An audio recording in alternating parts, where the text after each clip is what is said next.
Hey guys, welcome back to Dubes Booze Reviews. This week we're looking at Kayo.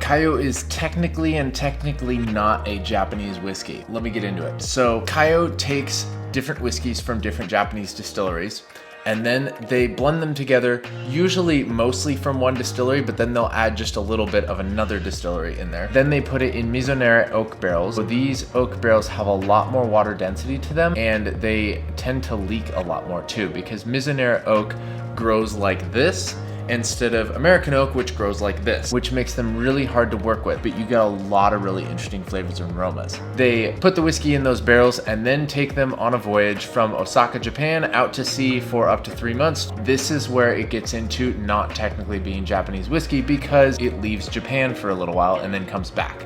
This voyage is going to change the whiskey because of the different air pressures, temperature, and even the waves is going to change the flavors that are going on in these barrels. The maturation's really interesting in these guys. Let's give them a try. Wow, that Mizunara oak is very interesting.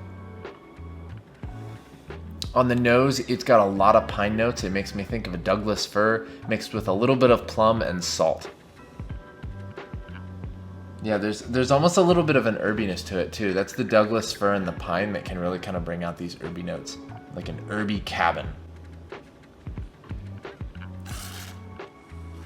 Yeah, that's really interesting. Okay, so on the nose, you get more of the herby side of the pine and the Douglas fir. On the palate, you definitely get more of the wood notes. It's way more clearly a whiskey. You still get those pine notes, but then you get that nice oak flavor that you would expect. You get a little bit of honey, a little bit of caramel, very, very small touches of that. Still some pininess. It's not piney and peaty like smoky scotches though. It doesn't really have a smoky characteristic to it. Very interesting whiskey. Very interesting. Especially on the nose, it almost smells like some liqueurs that I've tried. It's got that kind of an herbiness to it. Now, this is definitely good for sipping neat or on the rocks because this is a $90 bottle. If you could find it for under 90 bucks, I think you're looking at a good deal for it. An Irish Old Fashioned would be a good one because the Benedictine would hold up with this flavor. I think it depends on how much you like that piney flavor. If you really like that piney flavor, go for an Irish Old Fashioned. Thank you guys so much for watching. Hit that like button, share this video around, and I'll see you guys in the next one. Peace.